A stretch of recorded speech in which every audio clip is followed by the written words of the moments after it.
ಇಂದಿನ ದಿನಾಂಕ 7/5/2026. ಪ್ರಾರ್ಥ ಮುರಳಿ ಬಾಪ್ದಾದ ಮಧುಬನ. ಮಧುರ ಮಕ್ಕಳೇ, ನೀವು ಬ್ರಹ್ಮಮುಖ ವಂಶಾವಳಿ ಬ್ರಾಹ್ಮಣರಾಗಿದ್ದೀರಿ. ನಿಮಗೆ ತಂದೆಯ ಮೂಲಕ ಜ್ಞಾನದ 3ನೇ ನೇತ್ರವೂ ಸಿಕ್ಕಿದೆ. ನೀವೀಗ ಈಶ್ವರನ ಮಡಿಲಿನಲ್ಲಿದ್ದೀರಿ.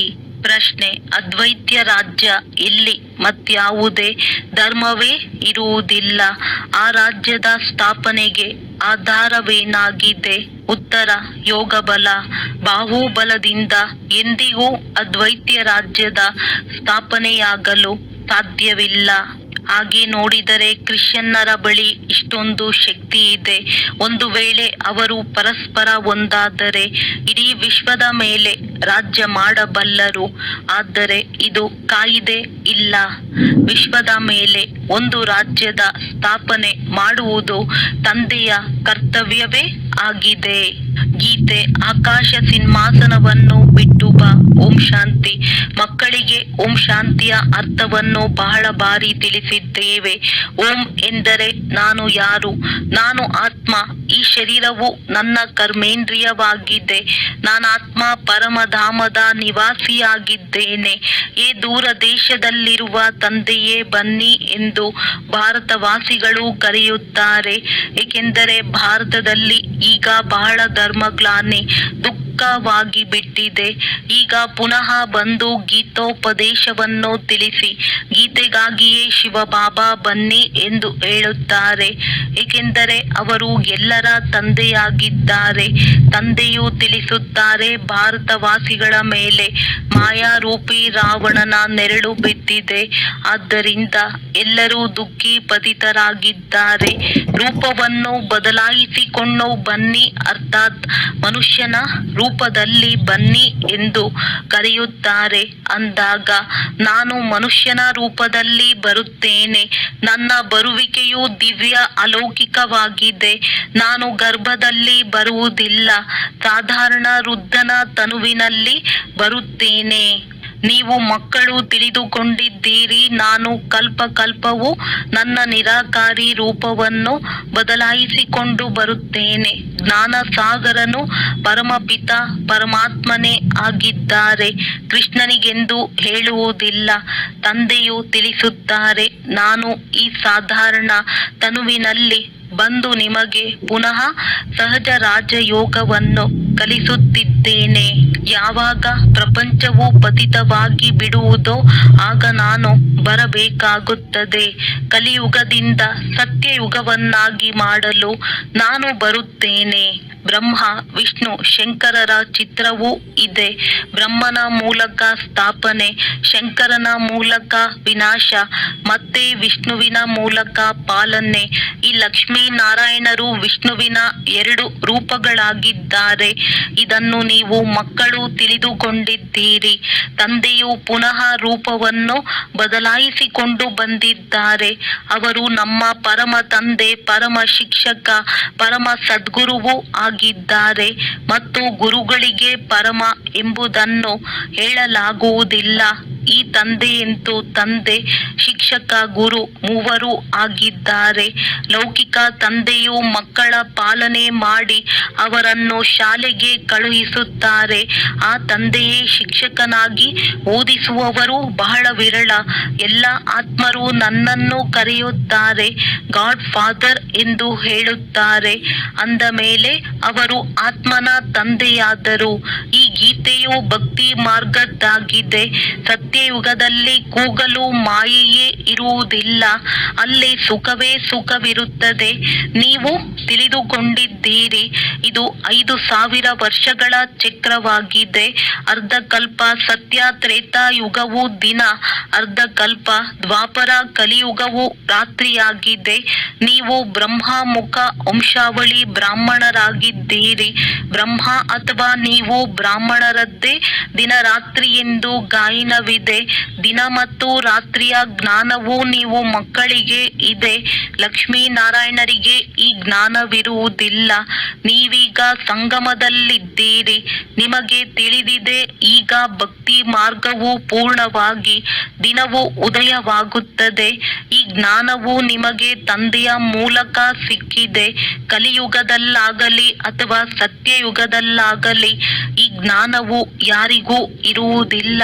ಆದ್ದರಿಂದ ಬ್ರಹ್ಮನ ದಿನ, ಬ್ರಹ್ಮನ ರಾತ್ರಿ ಎಂದು ಗಾಯನವಿದೆ. ನೀವೀಗ ಸೂರ್ಯವಂಶಿ, ಚಂದ್ರವಂಶಿ ರಾಜ್ಯವನ್ನು ಪಡೆಯುವ ಪುರುಷಾರ್ಥ ಮಾಡುತ್ತಿದ್ದೀರಿ. ಮತ್ತೆ ಅರ್ಧ ಕಲ್ಪದ ನಂತರ ನೀವು ರಾಜ್ಯವನ್ನು ಕಲಿತುಕೊಳ್ಳುತ್ತೀರಿ.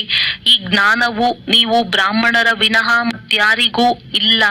ನೀವು ದೇವತೆಗಳಾಗಿ ಬಿಟ್ಟರೆ ನಂತರ ಈ ಜ್ಞಾನವೇ ಇರುವುದಿಲ್ಲ. ಈಗ ರಾತ್ರಿಯಾಗಿದೆ, ಶಿವರಾತ್ರಿಯ ಗಾಯನವೂ ಇದೆ. ಕೃಷ್ಣನ ರಾತ್ರಿ ಎಂದು ಹೇಳುತ್ತಾರೆ, ಆದರೆ ಅದರ ಅರ್ಥವನ್ನು ತಿಳಿದುಕೊಂಡಿಲ್ಲ. ಶಿವ ಜಯಂತಿ ಅರ್ಥಾತ್ ಶಿವನು ಪುನರಾವತರಣೆ ಆಗುತ್ತಾರೆ. ಇಂತಹ ಸಮಯ ದಿನವಂತೂ ಕೊನೆ ಪಕ್ಷ 1 ತಿಂಗಳಾದರೂ ಆಚರಿಸಬೇಕು. ಯಾರು ಇಡೀ ಸೃಷ್ಟಿಯನ್ನು ಪತಿತನಿಂದ ಪಾವನವನ್ನಾಗಿ ಮಾಡುವರೋ ಅವರಿಗೆ ರಜಾ ದಿನವನ್ನು ಘೋಷಿಸುವುದಿಲ್ಲ. ತಂದೆಯು ತಿಳಿಸುತ್ತಾರೆ, ನಾನು ಎಲ್ಲರ ಮುಕ್ತಿದಾತನಾಗಿದ್ದೇನೆ, ಮಾರ್ಗದರ್ಶಕನಾಗಿ ಎಲ್ಲರನ್ನೂ ಕರೆದುಕೊಂಡು ಹೋಗುತ್ತೇನೆ. ನೀವೀಗ ರಾಜಯೋಗವನ್ನು ಕಲಿಯುವ ಪುರುಷಾರ್ಥ ಮಾಡುತ್ತೀರಿ. ತಂದೆಯು ನಿಮಗೆ ಜ್ಞಾನದ 3ನೇ ನೇತ್ರವನ್ನು ಕೊಡುತ್ತಿದ್ದಾರೆ. ಆತ್ಮದ ರೂಪವೇನೆಂಬುದು ಸಹ ಯಾರಿಗೂ ತಿಳಿದಿಲ್ಲ. ತಂದೆಯು ತಿಳಿಸುತ್ತಾರೆ, ನೀವಾತ್ಮರು ಅಂಗುಷ್ಟಾಕಾರವಾಗಿಯೂ ಇಲ್ಲ, ಅಖಂಡ ಜ್ಯೋತಿಯಾಗಿಯೂ ಇಲ್ಲ. ನೀವು ಬಿಂದುವಾಗಿದ್ದೀರಿ. ನಾನಾತ್ಮನೂ ಬಿಂದುವಾಗಿದ್ದೇನೆ. ಆದರೆ ನಾನು ಪುನರ್ಜನ್ಮದಲ್ಲಿ ಬರುವುದಿಲ್ಲ. ನನ್ನ ಮಹಿಮೆಯೇ ಬೇರೆಯಾಗಿದೆ.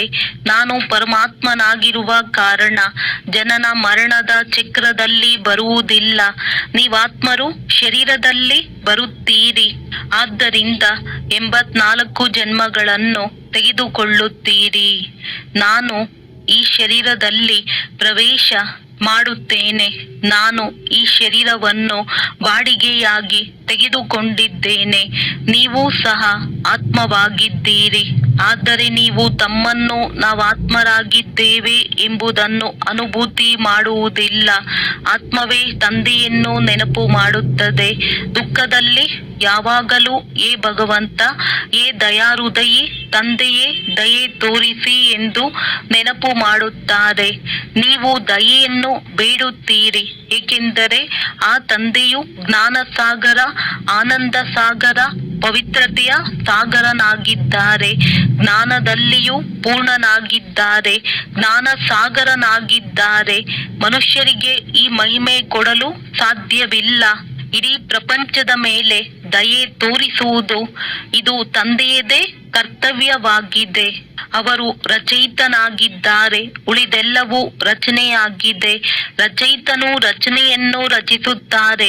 ಮೊದಲು ಸ್ತ್ರೀಯನ್ನು ದತ್ತು ಮಾಡಿಕೊಳ್ಳುತ್ತಾರೆ, ಮತ್ತೆ ಅವರ ಮೂಲಕ ರಚನೆಯನ್ನು ರಚಿಸಿ ಅವರ ಪಾಲನೆಯನ್ನು ಮಾಡುತ್ತಾರೆ.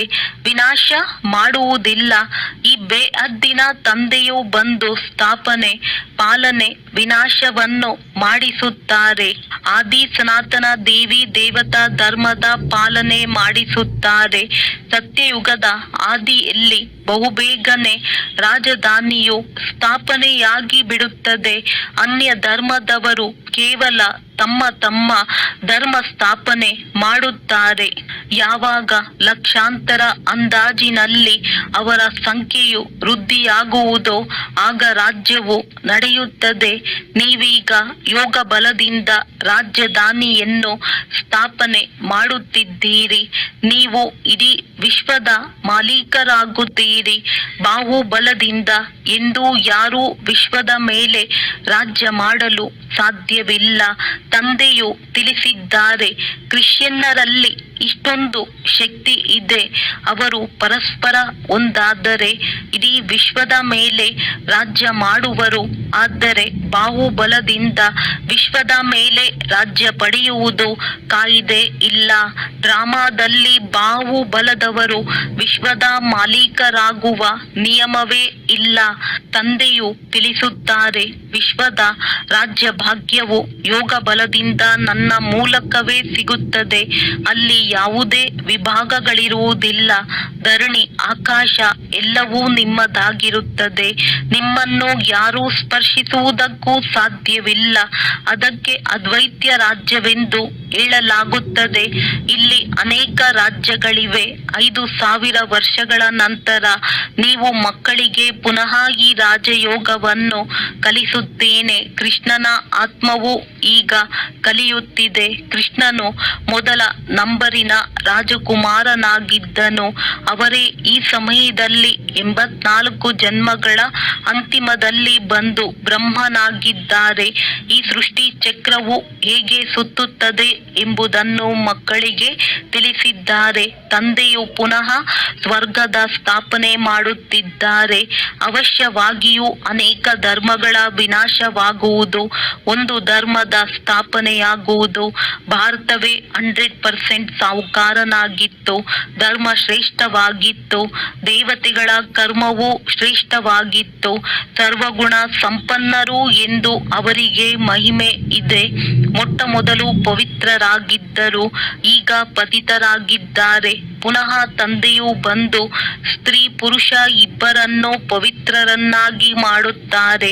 ರಕ್ಷಾ ಬಂಧನದ ಉತ್ಸವವನ್ನು ಇಷ್ಟೊಂದು ವಿಜೃಂಭಣೆಯಿಂದ ಏಕೆ ಆಚರಿಸುತ್ತಾರೆ? ಇದನ್ನು ಯಾರೂ ತಿಳಿದುಕೊಂಡಿಲ್ಲ. ತಂದೆಯೇ ಬಂದು ಈ ಅಂತಿಮ ಜನ್ಮದಲ್ಲಿ ನೀವಿಬ್ಬರು ಪವಿತ್ರರಾಗಿರಿ ಎಂದು ಪ್ರತಿಜ್ಞೆ ಮಾಡಿಸಿದ್ದರು. ಸನ್ಯಾಸಿಗಳ ಧರ್ಮವೇ ಬೇರೆಯಾಗಿದೆ. ಜ್ಞಾನ, ಭಕ್ತಿ ಮತ್ತು ವೈರಾಗ್ಯ ಇದು ನಿಮಗಾಗಿಯೇ ಇದೆ.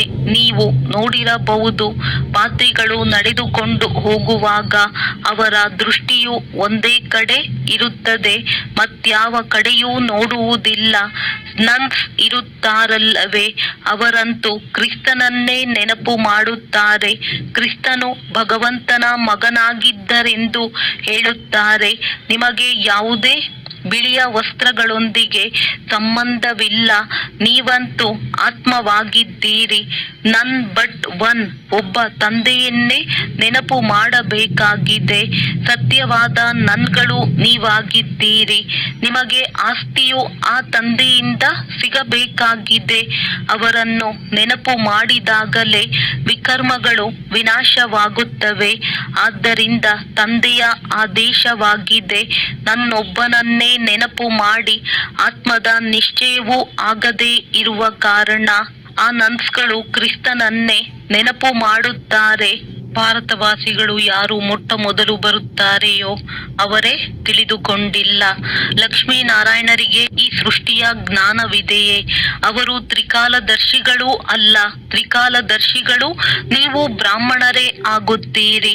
ನಿಮ್ಮನ್ನು ತಂದೆಯು ಕವಡೆಯಿಂದ ವಜ್ರ ಸಮಾನರನ್ನಾಗಿ ಮಾಡುತ್ತಾರೆ. ನೀವೀಗ ಈಶ್ವರಿಯ ಮಡಿಲಿನಲ್ಲಿದ್ದೀರಿ. ನಿಮ್ಮ ಈ ಅಂತಿಮ ಜನ್ಮವು ಬಹಳ ಅಮೂಲ್ಯವಾಗಿದೆ.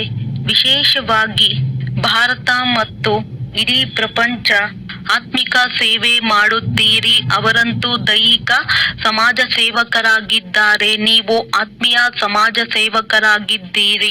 ನಿಮಗೆ ಕಲಿಸುವವರು ಪರಮ ಆತ್ಮನಾಗಿದ್ದಾರೆ. ಪ್ರತಿಯೊಂದು ಆತ್ಮನಿಗೆ ತಿಳಿಸಿ ತಂದೆಯನ್ನು ನೆನಪು ಮಾಡಿ. ತಂದೆಗೆ ಪತಿತ ಪಾವನನೆಂದು ಗಾಯನ ಮಾಡಲಾಗುತ್ತದೆ.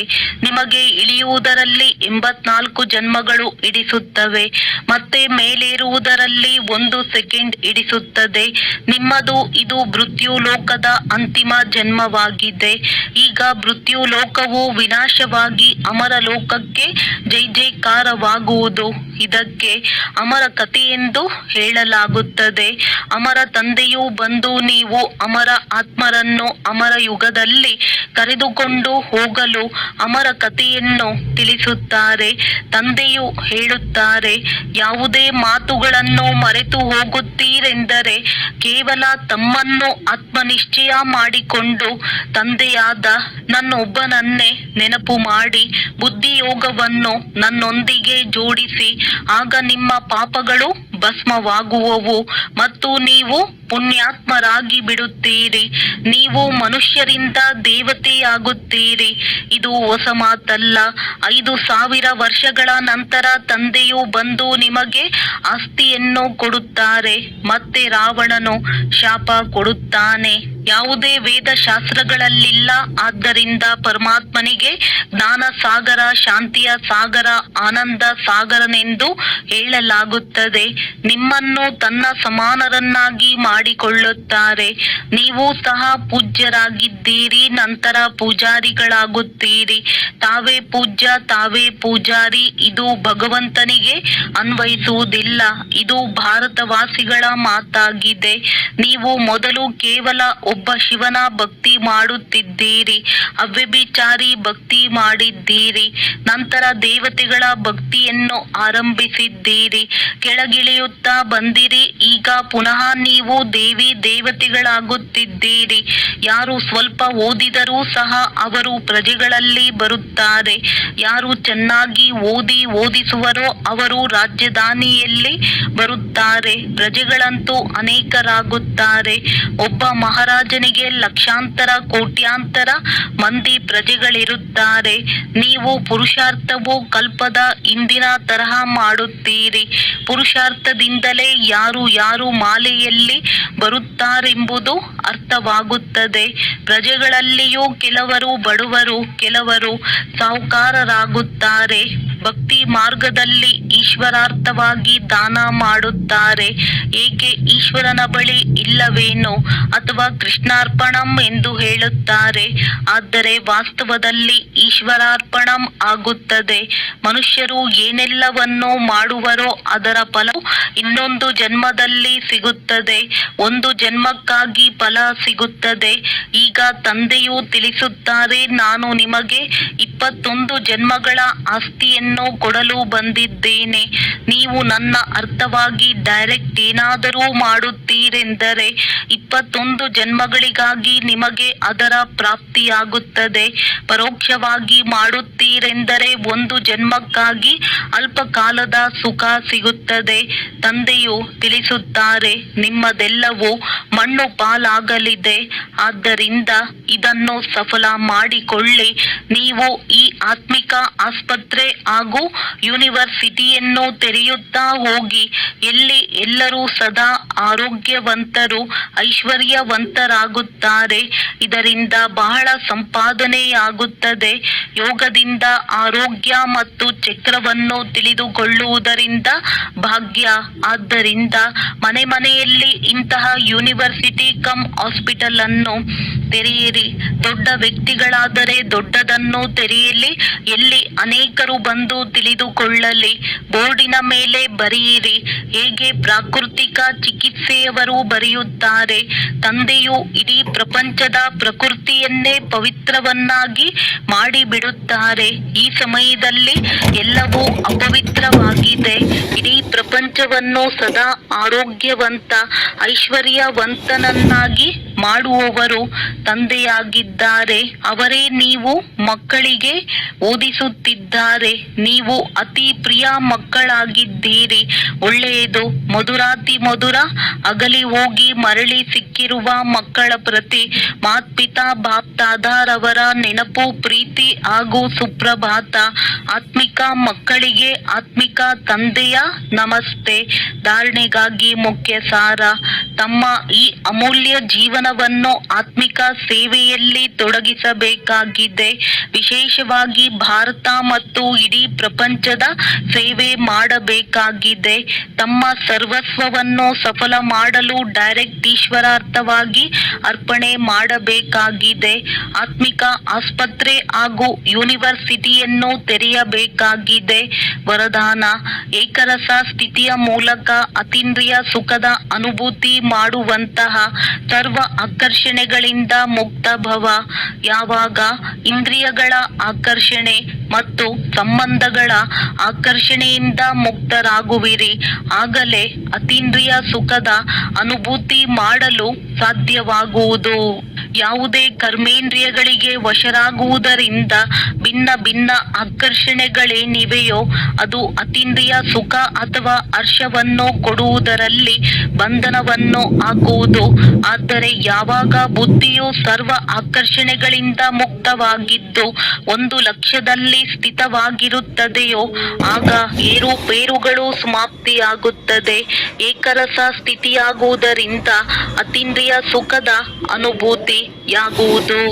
ಸ್ಲೋಗನ್: ತಮ್ಮ ಬುದ್ಧಿಯ ಸಂಬಂಧವು ಸದಾ ಸ್ಪಷ್ಟವಾಗಿ ಇಟ್ಟುಕೊಂಡರೆ ಒಬ್ಬರಿನ್ನೊಬ್ಬರ ಮನಸ್ಸಿನ ಭಾವಗಳನ್ನು ತಿಳಿದುಕೊಂಡು ಬಿಡುತ್ತೀರಿ. ಅವ್ಯಕ್ತ ಸೂಚನೆಗಳು: ಸದಾ ಅಚಲ ಅಡೋಲ ಏಕರಸ ಸ್ಥಿತಿಯ ಅನುಭವ ಮಾಡಿ.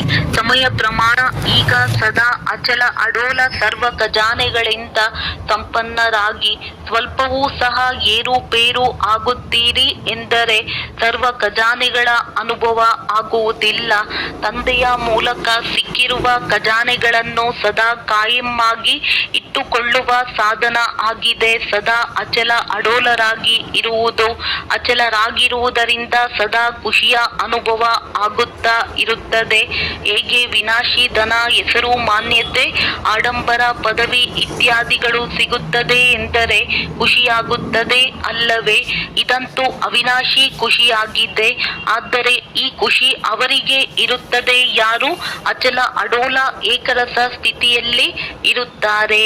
ಒಳ್ಳೆಯದು. ಓಂ ಶಾಂತಿ. ಓಂ.